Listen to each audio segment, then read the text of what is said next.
The sky sagged downward, bellying blackly with a sudden summer rain, giving me a vision of catching my train in sodden clothing after the short cut across the fields, which I was taking in company with my brother Tristan and his fiancée. The sullen atmosphere ripped apart with an electric glare.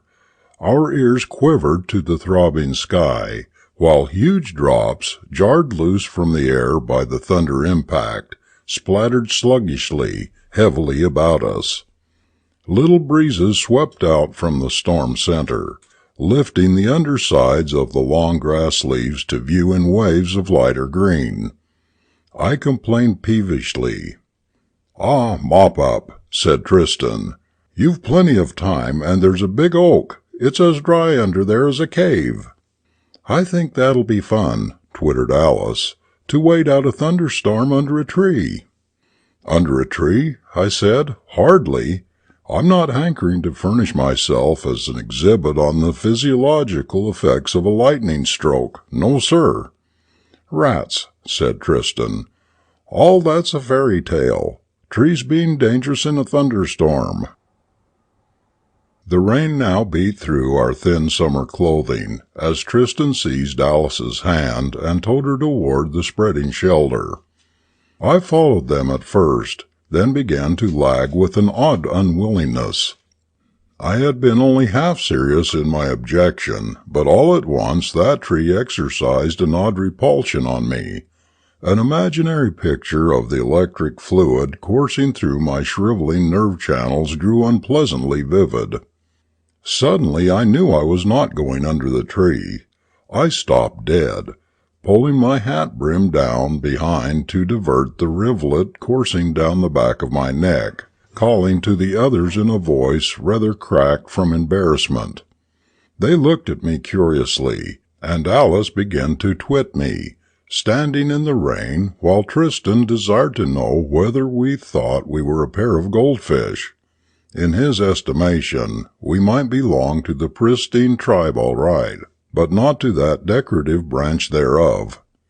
To be frank, he used the term suckers.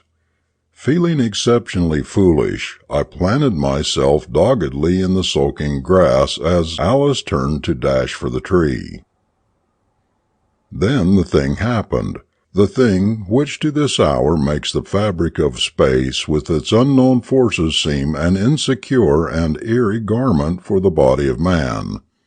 Over the slight rise beyond the tree, as the air crackled, roared and shook under the thunder blasts, there appeared an object moving in long, leisurely bounds, drifting before the wind, and touching the ground lightly each time. It was about 18 inches in diameter, globular, glowing with coruscating fires, red, green, and yellow, a thing of unearthly and wholly sinister beauty. Alice poised with one foot half raised and shrieked at Tristan, half terrified, half elated at the sight. He wheeled quickly there under the tree, and slowly backed away as the thing drifted in to keep him company in his shelter. We could not see his face, but there was a stiffness to his figure indicating something like fear. Suddenly things I had read rose into my memory. This was one of those objects variously called fireballs, globe lightning, meteors, and the like. I also recalled the deadly explosive potencies said to be sometimes possessed by such entities, and called out frantically, "Tristan, don't touch it! Get away quickly, but don't disturb the air!" He heard me, and as the object wavered about in the comparative calm under the tree, drifting closer to him, started to obey. But it suddenly approached his face, and seized with a reckless terror, he snatched off his hat and batted at it as one would at a pestilent bee. Instantly there was a blinding glare, a stunning detonation, and a violent air wave which threw me clear off my feet and onto the ground. I sat up blindly with my vision full of opalescent lights and my ears ringing. unable to hear, see, or think. Slowly my senses came back. I saw Alice struggling upright in the grass before me. She cast a quick glance toward the tree, then, still on her knees, covered her face and shuddered. For a long time, it seemed, I gazed toward the tree without sight conveying any mental effect whatever. Quite aside from my dazed state, the thing was too bizarre. It gave no foothold to experience for the erection of understanding. My brother's body lay, or hung, or rested. What term could describe it? With his stomach across the underside of a large limb, a few feet above where he had stood. He was doubled up like a hairpin, his abdomen pressed tightly up against this bough, and his arms, legs, and head extended stiffly, straightly, skyward. Getting my scattered faculties and discordant limbs together, I made my way to the tree, the gruesome thought entering my mind that Tristan's body had been transfixed by some downward-pointing snag as it was blown up against the limb, and that the strange stiffness of his limbs was due to some ghastly, sudden rigor mortis brought on by electric shock. Dazed with horror and grief, I reached up to his clothing and pulled gently, braced for the shock of the falling body. It remained immovable against the bough. A harder tug brought no results either. Gathering up all my courage against the vision of the supposed snag tearing its rough length out of the poor flesh, I leaped up, grasping the body about chest and hips, and hung. It came loose at once, without any tearing resistance such as I had expected, but manifesting a strong elastic pull upward, as though someone were pulling it with a rope. As I dropped back to the ground with it, the upward resistance remained unchanged. Nearly disorganized entirely by this phenomenon, it occurred to me that his belt or some of his clothing was still caught, and I jerked sideways to pull it loose. It did not loosen, but I found myself suddenly out from under the tree, my brother dragging upward from my arms until my toes almost left the ground. And there was obviously no connection between him and the tree, or between him and anything else but myself, for that matter. At this I went weak, my arms relaxed despite my will, and an incredible fact happened. I found the body sliding skyward through my futile grasp. Desperately I caught my hands clasped together about his wrist, this last grip almost lifting me from the earth. His legs and remaining arms streamed fantastically skyward. Through the haze which seemed to be finally drowning my amazed and tortured soul, I knew that my fingers were slipping through one another, and that in another instant my brother would be gone. Gone where? Why and how? There was a sudden shriek, and the impact of a frantic body against mine, as Alice, whom I'd quite forgotten, made a skyward running jump and clasped the arm frantically to her bosom with both her own. With vast relief, I loosened my cramped fingers, only to feel her silken garments begin to slide skyward against my cheek. It was more instinct than sense which made me clutch at her legs. God, had I not done that? As it was, I held both forms anchored with only a slight pull, waiting dumbly for the next move, quite non-composed by this time, I think. "Quick, Jim!" she shrieked. "Quick, under the tree! I can't hold him long!" Very glad indeed to be told what to do, I obeyed. Under her direction we got the body under a low limb and wedged up against it, where our feet both now on the ground, we balanced it with little effort. Feverishly, once more at her initiative, we took off our belts and strapped it firmly, whereupon we collapsed in one another's arms, shuddering beneath it. The blasé reader may consider that we here manifested the characters of sensitive weaklings, but let him undergo the like. The supernatural, or seemingly so, has always had the power to chill the hottest blood. And here was an invisible horror reaching out of the sky for its prey, without any of the ameliorating trite features which would temper an encounter with the alleged phenomena of Ghostland. For a time we sat under that fatal tree, listening to the dreary drench of rain pouring off the leaves, quivering nerve-shaken to the thunderclaps. Lacking one another, we had gone mad. It was the beginning of a mutual dependence in the face of the unprecedented, which was to grow into something greater during the bizarre days to follow. There was no need of words for each of us to know that the other was struggling frantically for a little rational light on the outer catastrophe in which we were entangled. It never once occurred to us that my brother might still be alive, until a long, shuddering groan sounded above us. In combined horror and joy we sprang up. He was twisting weakly in the belts, muttering deliriously. We unfastened him and pulled him to the ground, where I sat on his knees while she pressed down on his shoulders, and so kept him recumbent, both horrified at the insistent lift of his body under us. She kissed him frantically and stroked his cheeks, I feeling utterly without resource. He grew stronger, muttered wildly, and his eyes opened, staring upward through the tree limbs.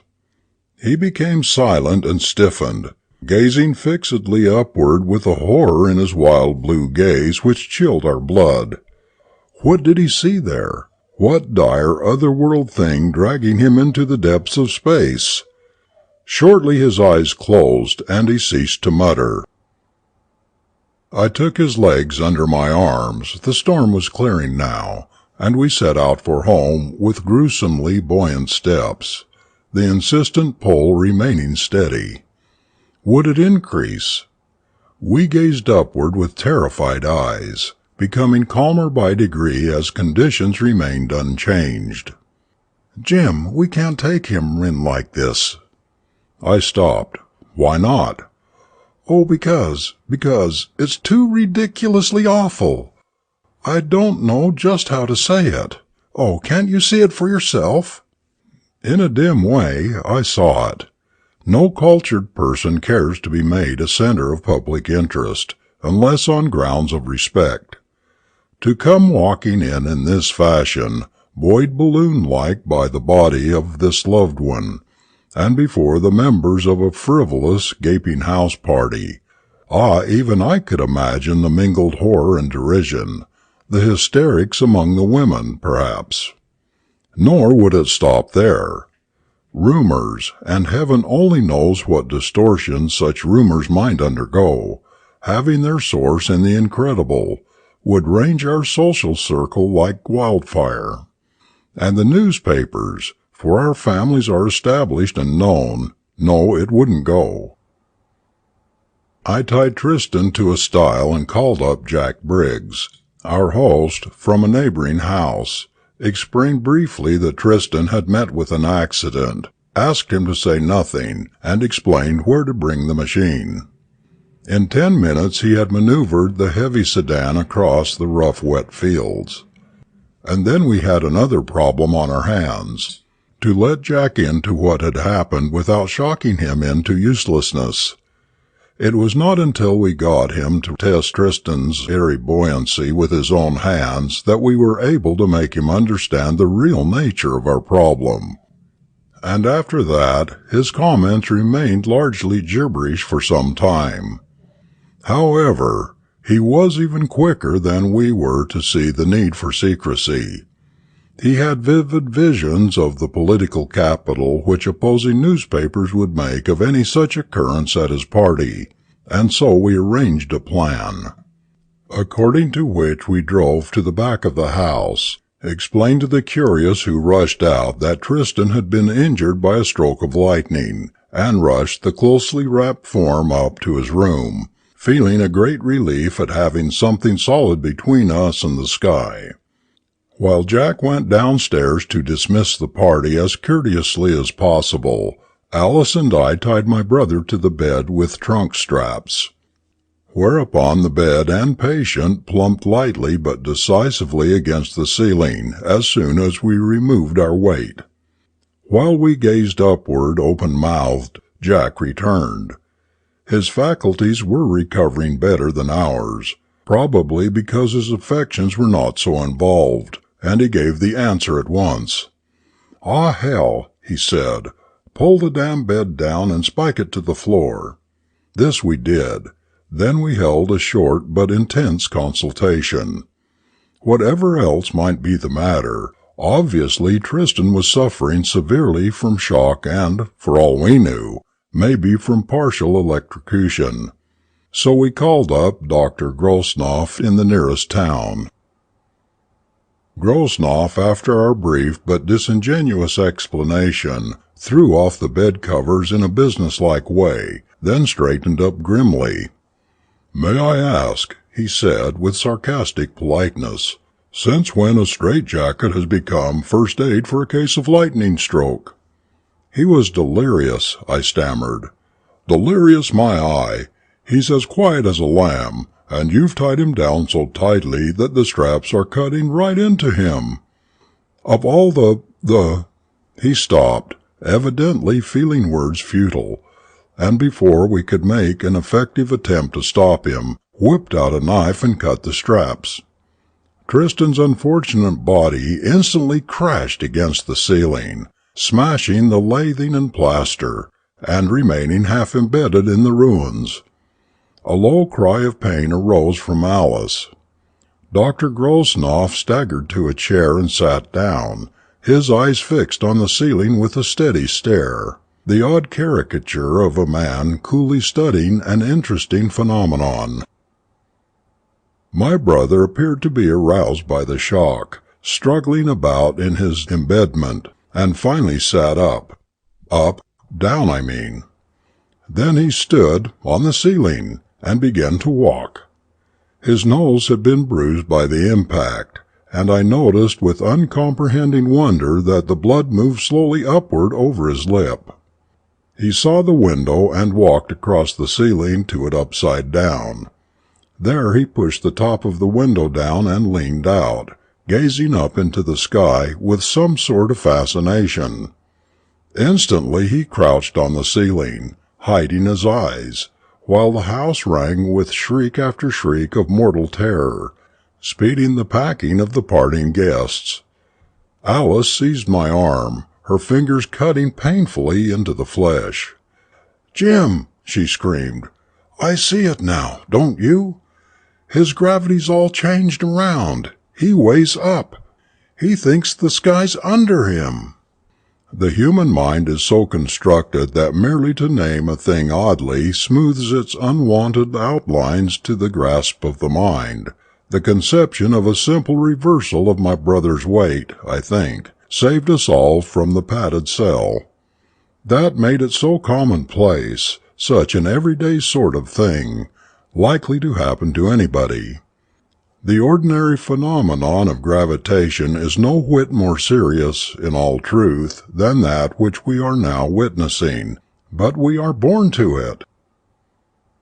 Dr. Grosnoff recovered in a manner which showed considerable caliber. "Well," he grunted, "that being the case, we'd best be looking after him. Nervous shock, possible electric shock and electric burns, psychasthenia. That's going to be a long-drawn affair, bruises, maybe a little concussion, and possibly internal injury. That was equivalent to a 10-foot unbroken fall flat on his stomach, and I'll never forgive myself if— Get me that chair." With infinite care and reassuring words, the big doctor with our help pulled my brother down, the latter frantically begging us not to let him fall again. Holding him securely on the bed and trying to reassure him, Grosnoff said, "Straps and ropes won't do. His whole weight hangs in them. They'll cut him unmercifully. Take a sheet, tie the corners with ropes, and let him lie in that like a hammock." It took many reassurances as to the strength of this arrangement before Tristan was at comparative peace. Dr. Grosnoff effected an examination by slacking off the ropes until Tristan lay a couple of feet clear of the bed, then himself lay on the mattress face up, prodding the patient over. The examination concluded, he informed us that Tristan's symptoms were simply those of a general physical shock, such as would be expected in the case of a man standing close to the center of an explosion, though from our description of the affair, he could not understand how my brother had survived at all. The glimmering of an explanation of this did not come until long afterward. So far as physical condition was concerned, Tristan might expect to recover fully in a matter of weeks. Mentally, the doctor was not so sure. The boy had gone through a terrible experience, and one which was still continuing. Might continue no one knew how long. We were, said the doctor, up against a trick played by the great Sphinx nature, and one which, so far as he knew, had never before taken place in the history of all mankind. "There is faintly taking shape in my mind," he said, "the beginning of a theory as to how it came about.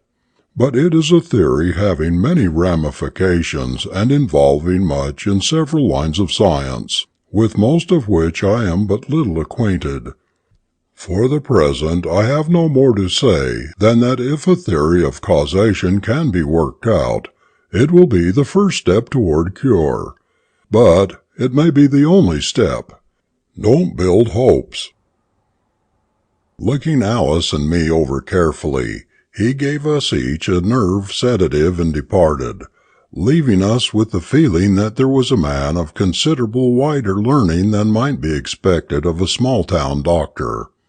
In point of fact, we learned that this was the case. The specialist has been described as a man who knows more and more about less and less.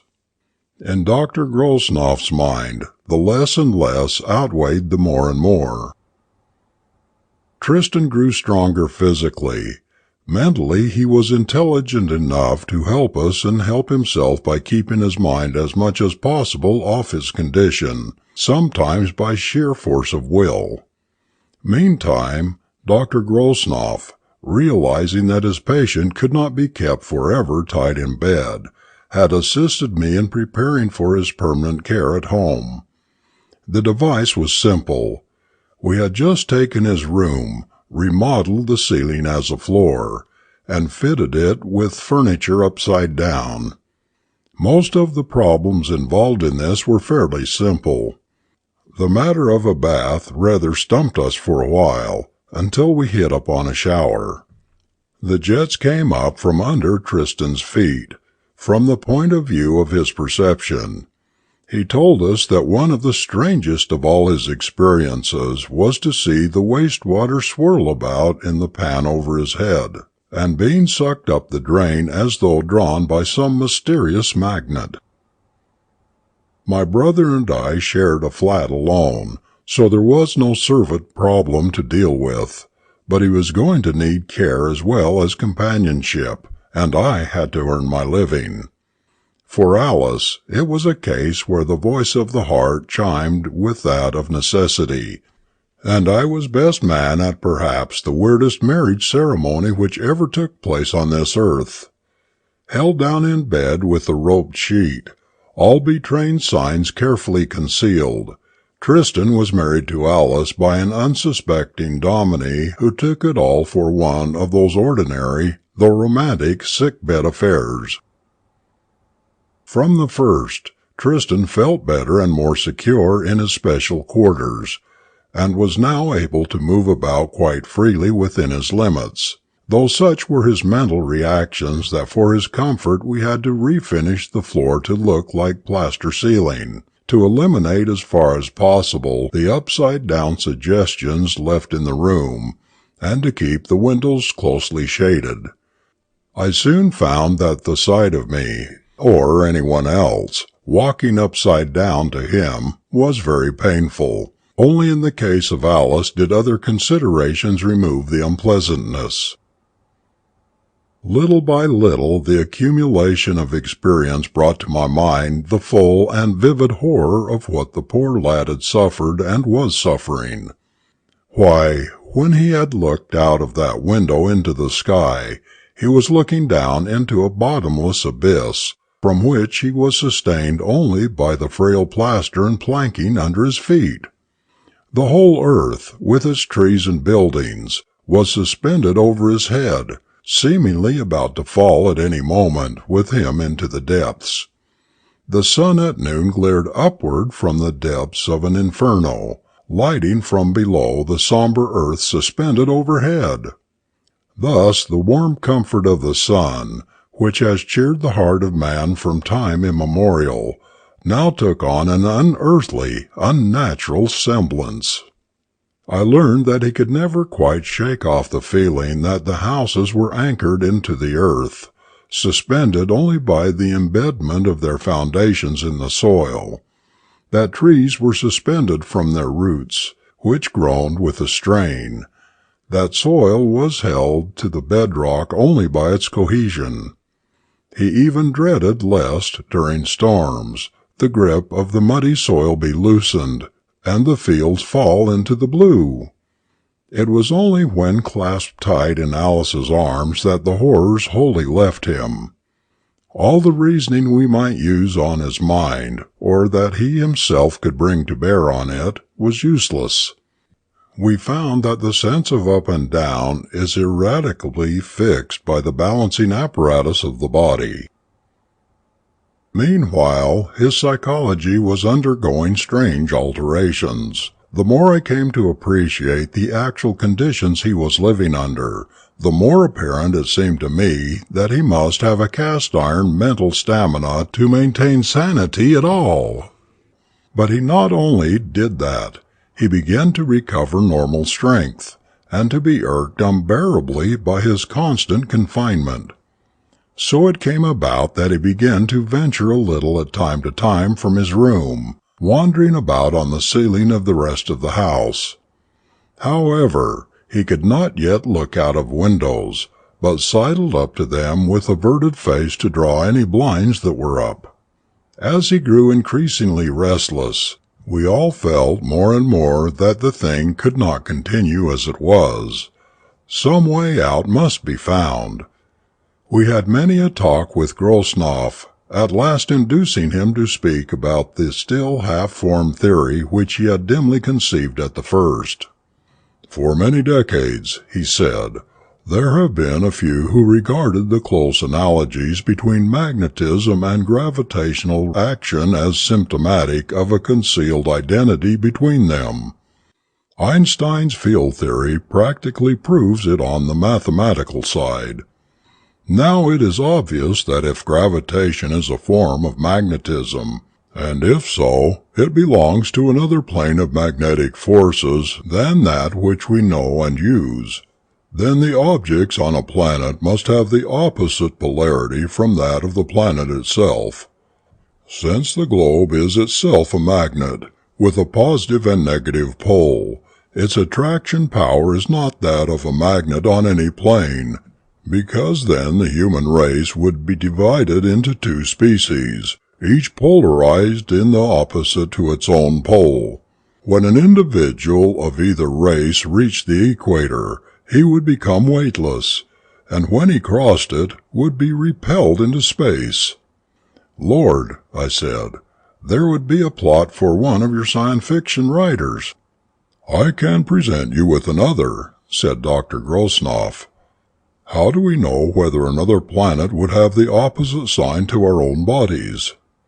"Well," I chuckled, "they'll find that out soon enough when the first interplanetary expedition tries to land on one of them." Grunted the medico. "That'll be the least of their troubles." "But you said the polarity couldn't be that of a magnet. Then what?" "Don't you remember the common pith ball of your high school physics days? An accumulation of positive electricity repels an accumulation of the negative. If indeed we can correctly use accumulation for negativity, and it is my idea that the Earth is the container of a gigantic accumulation of this meta, or hyperelectricity, which we are postulating, and our bodies contain a charge of the opposite sign. But, Doctor, the retention of a charge of static electricity by a body in the presence of one of the opposite sign requires insulation of the containing bodies. For instance, lightning is a breaking down of the air insulation between the ground and a cloud. In our case, we are constantly in contact with the earth, and the charges would equalize. Please bear in mind, Jim, that we are not talking about electricity as now handled by man, but about some form of it yet hypothetical. We don't know what kind of insulation it would require.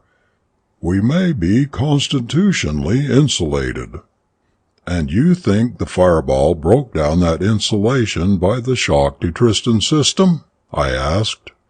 The logic of the thing was shaping up hazily, but unmistakably. But then, why don't we frequently see people kiting off the earth as the result of explosions? How do you know they haven't? Don't we have plenty of mysterious disappearances as the result of explosions, and particularly strangely large numbers of missing in a major war? My blood chilled. The world was beginning to seem a pretty awful place. Grosnoff saw my disturbance and placed a reassuring hand on my shoulder. "I'm afraid," he said, smiling, "that I rather yielded to the temptation to get a rise out of you. That suggestion might be unpleasantly true under special circumstances. But I particularly have an eye out for the special capacities of that weird and rare phenomenon, the fireball. It isn't impossible that the energy of the fireball went into the repolarization rather than into a destructive concussion, hence Tristan's escape." "You mean its effect is quantitatively different from that of any other explosion?" "It may be so. It is known to be an electric conglomeration of some kind, but that's all." Meantime, circumstances weren't going well with us. The financial burden of Tristan's support, added to the strain of the situation, was becoming overwhelming. Tristan knew this and felt it keenly. This brought him to a momentous decision. He looked down at us from the ceiling one day with an expression of unusual tenseness, and announced that he was going out permanently and to take part in the world again. "I've gotten now so I can bear to look out the windows quite well. It's only a matter of time and practice until I can stand in the open. After all, it isn't any worse than being a steel worker or a steeplejack. Even if the worst came to the worst, I'd rather be burst open by the frozen vacuum of interstellar space than to splash upon a sidewalk before an admiring populace, and people do that every day." Dr. Grosnoff, who was present, expressed great delight. His patient was coming along well mentally at least. Alice sat down trembling. "But good Lord, Tristan," I said, "what possible occupation could you follow?" "Oh, I've brooded over that for weeks, and I've come across the Rubicon. I think we're a long way past such petty things as personal pride. Did it ever occur to you that what from one point of view is a monstrous catastrophe, from another is an asset?" "What in the dickens are you talking about?" I asked. "I'm talking about the," he gulped painfully, "the stage." Alice wrung her hands, crying bitterly. "Wonderful! Splendid! Tristan L'Huber, the world's unparalleled upside-down man! He doesn't know whether he's on his head or his heels. He's always up in the air about something. But you can't upset him. Vaudeville tonight. The Bodongo Brothers, brilliant Bernese Balancers, Archigani, the prima donna of sealdom, And Tristan L'Uber, the balloon man. He uses an anchor for a parachute. And last, indeed, the L'Uber family will have arrived sensationally in the public eye. There are, Alice raved, 2 billion people on the earth today, counting 3 generations per century. There have been about 12 billion of us in the last 200 years, and out of all those, and all the millions and billions before that, we had to be picked for this loathsome cosmic joke. Just little us, for all that distinction. Why, oh why? If our romance had to be spoiled by a tragedy smeared across the billboards of notoriety, why couldn't it have been in some decent, human sort of way? Why this ghastly absurdity? From time immemorial, said Grosnoff, there have been men who sought to excite the admiration of their fellows, to get themselves worshipped, to dominate, to collect perquisites, by developing some wonderful personal power or another. From Icarus on down, levitation or its equivalent has been a favorite. The ecstatics of medieval times, the Hindu yogis, even the daydreaming schoolboy, have had visions of floating in air before the astounding multitudes by a mere act of will. The frequency of flying dreams may indicate such a thing as a possibility in nature. Tradition says many have accomplished it. If so, it was by a reversal of polarity through an act of will. Those who did it, yogis, believed in successive lives on earth. If they were right about the one, why not the other? Suppose one who had developed that power of will carried it to another birth, where it lay dormant in the subconscious until set off uncontrolled by some special shock. Alice paled. Then Tristan might have been. He might. Then again, maybe my brain is addled by this thing. In any case, the moral is, don't monkey with nature. She's particular. Tristan's vaudeville scheme was not as easily realized as said. The first manager to whom we applied was stubbornly skeptical in spite of Tristan's appearance standing upside down in stilts heavily weighted at the ground ends, and even after his resistance was broken down in a manner which left him gasping and a little woozy, began to reason unfavorably in a hard-headed way. Audiences, he explained, were off levitation acts. Too old. No matter what you did, they'd lay it to concealed wires and yawn. Even if you called a committee from the audience, the committee itself would merely be sore at not being able to solve the trick. The audience would consider the committee a fake or merely dumb. And all that would take too much time for an act of that kind. Oh yeah, I know. It's got me going all right. But I can't think like me about this sort of thing. I got to think like the audience does, or go out of business. After which solid but unprofitable lesson in psychology, we dropped the last vestige of pride and tried a circus sideshow, but the results were similar. Nah, the rubes don't wear celluloid collars anymore. You can't slip wire tricks over on 'em. But he can do this in a big topless tent, or even out in an open field if you like. Nope, steel rods run up the middle of a rope has been done before. Steel rods on a rope which the people see uncoiled from the ground in front of their eyes? Well, they'd think of something else then. I'm telling you, it won't go. Sure, people like to be fooled, but they want it to be done right. Yes, I sneered, and a hell of a lot of people have fooled themselves right about this matter too. He looked at me curiously. Say, have you really got something up your sleeve? You'd be surprised. Thus he grudgingly gave us a chance for a tryout, and he was surprised indeed. But on thinking it over, he decided like the vaudeville man. Listen, Tristan said suddenly in a voice of desperation. I'll do a parachute jump into the sky and land on an airplane. Tristan! Shrieked Alice in horror.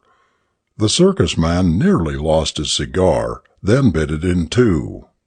"Say, what the—" "I'll call that right now. I'll get you the plane and chute if you'll put up a deposit to cover the cost. If you do that, we'll have the best money in the tents. If you don't, I keep the money." "If I don't," said Tristan distinctly, "I'll have not the slightest need for the money." But the airplane idea was out. We could think of no way for him to make the landing on such a swiftly moving vehicle. Again Alice solved it. "If you absolutely must break my heart and put me in a sanitarium," she sobbed, "get a blimp." Of course, and that's what we did, on the first attempt coming unpleasantly close to doing just that to Alice. The blimp captain was obviously skeptical, and betrayed signs of a peeve at having his machine hired for a hoax, but money was money, and he agreed to obey our instructions meticulously. His tone was perfunctory, however, despite my desperate attempts to impress him with the seriousness of the matter, and that nonchalance of his came near to having dire consequences. The captain was supplied with a sort of boat-hook with instructions to steer his course to reach the parachute ropes as it passed him on its upward flight. And he was seriously warned of the fact that, after the chute reached 2,000 or 3,000 feet, its speed would increase because of the rarefaction of the air, and in case of a miss, it would become constantly harder to overtake. These directions he received with a scornful half-smile. Obviously, he never expected to see the chute open. We got all set, the blimp circling overhead, Tristan upside down in his seat suspended skyward, a desperately grim look on his face, and Alice almost in collapse. We were all spared the agony of several hundred feet of unbroken fall. The chute was open on the ground, and rose at a leisurely speed, but too fast at that for the comfort of any of us. I don't think the wondering crowd and the dumbfounded circus people ever saw a stranger sight than that chute drifting upward into the blue. We heard nothing of hidden wires, then or ever after. The white circle grew pitifully small and forlorn against the fathomless azure, and suddenly we noticed that the blimp seemed to be merely drifting with the wind, making no attempt to get under or over Tristan. Our hearts labored painfully. Had the engines broken down? Alice buried her face against my sleeve with a moan. "I can't look. Tell me." I tried to, in a voice which I vainly tried to make steady. All at once the blimp went into frenzied activity. We learned afterwards that its crew of 3, the captain included, had been so completely paralyzed by the reality of the event that they had forgotten what they were there for until almost too late. Now we heard the high note of its overdriven engines as it rolled and rocked toward the rising chute. For a moment the white spot showed against its side, then tossed and pitched wildly in the wake of the propellers as driven too hastily and frenziedly. The ship overshot its mark and the captain missed his grab. I could only squeeze Alice tightly and choke as the aerial objects parted company and the blue gap between them widened. Instantly, avid to retrieve his mistake, the captain swung his craft in a wild careen around and a spiral upward. But he tried to do too many things at a time, make too much altitude and headway both at once. The blimp pitched steeply upward to a standstill, barely moving toward the parachute. Quickly it sloped downward again and gathered speed, nearing the chute, and then making a desperate zoom upward on its momentum. Mistake number 3. He had waited too long before using his elevator, and the chute fled hopelessly away just ahead of the up-tilted nose of the blimp. I could only moan, and Alice made no sound or movement. Next we saw the blimp's water ballast streaming earthward in the sun, and it was put into a long, steady spiral in pursuit of the parachute, whose speed, or so it seemed to my agonized gaze, was now noticeably on the increase. The altitude seemed appallingly great. The blimp's ceiling, I knew, was only about 20,000, and my brother, even if not frozen to death by that time, would be traveling far faster then than any climbing speed the blimp could make. As his fall increased in speed, the climb of the bag decreased.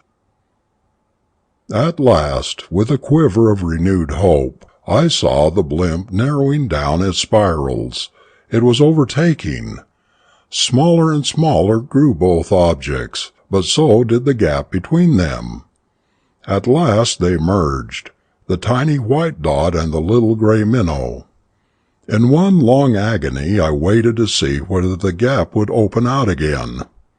Lord of hosts, the blimp was slanting steeply downward. The parachute had vanished.